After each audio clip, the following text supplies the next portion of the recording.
Bismillahirrahmanirrahim. Assalamualaikum warahmatullahi ta'ala wabarakatuh. Mari belajar bersama Ustazah Nur Syahidah binti Umran. Pada kali ini, Ustazah akan membincangkan berkenaan dengan bidang Al-Quran Unit 5 Pendidikan Islam tahun 5, iaitu kefahaman surah Al-Asr. Sebelum kita meneruskan pembelajaran kita, marilah sama-sama kita membaca doa belajar. Bismillahirrahmanirrahim. Allahumma ftah alaina hikmataka wansyur alaina min khazaini rahmatika ya arhamar rahimin. Amin.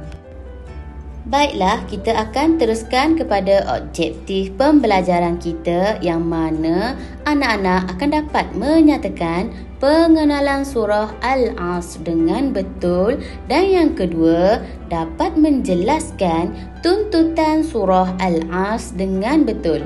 Dan yang ketiga, anak-anak dapat menghuraikan kepentingan mengamalkan surah Al-Asr dengan betul. Jadi, marilah kita sama-sama membaca surah Al-Asr bersama dengan terjemahannya. Bismillahirrahmanirrahim. Wal asr, demi masa.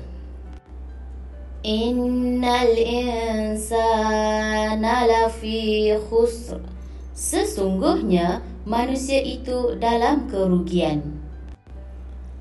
Illallazina amanu wa amilus salihati wa tawasaw bil haqqi wa tawasaw bis sabr, kecuali orang yang beriman dan melakukan kebaikan serta saling berpesan untuk kebenaran dan saling berpesan untuk kesabaran. Baiklah anak-anak, seterusnya mari kita lihat pengenalan surah Al-Asr, yang mana surah ini mengandungi 3 ayat. Surah Al-Asr merupakan surah yang ke-103 dan surah ini diturunkan di Makkah. Surah Al-Asr membincangkan kepentingan masa dalam kehidupan manusia.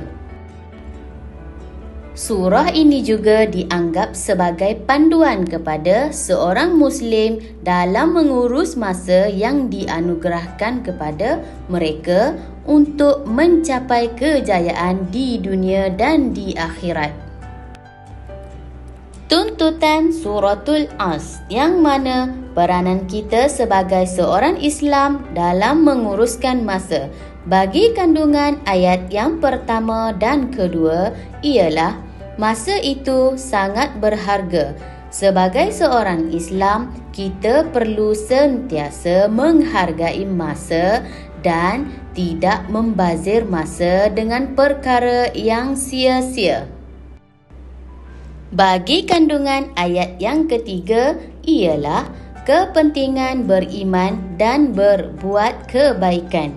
Sebagai seorang Islam, kita perlu memelihara iman kita kepada Allah Subhanahu wa Ta'ala, memperbanyakkan amalan ibadah dan sentiasa berusaha membuat kebaikan. Manakala bagi sambungan ayat yang ketiga juga ialah saling berpesan kepada kebenaran dan kesabaran, di mana sebagai seorang Islam kita perlu mengajak orang lain ke jalan kebenaran, dan kita juga hendaklah sentiasa mengingatkan diri dan orang lain untuk bersabar dengan ujian hidup. Baiklah, seterusnya mari kita lihat kepentingan surah Al-Asr, yang mana yang pertama ialah menguatkan keimanan kepada Allah Subhanahu wa Ta'ala. Yang kedua, mengelakkan diri daripada melakukan perkara negatif. Yang ketiga, mempunyai matlamat hidup yang jelas. Dan yang keempat, memupuk sifat sabar dan sentiasa saling mengajak kepada kebaikan. Sebagai rumusan, memanfaatkan masa yang diberikan merupakan tanggungjawab semua Muslim dan akan dipersoalkan di akhirat kelak. Baiklah anak-anak, sampai di sini sahaja pembelajaran kita untuk kali ini berkaitan dengan tajuk kefahaman Suratul Asr. Semoga dengan perkongsian Ustazah ini dapat memberi manfaat kepada semua yang menonton. Terima kasih Ustazah ucapkan. Semoga kita berjumpa lagi di video pembelajaran yang akan datang. Assalamualaikum. Bye. Jumpa lagi.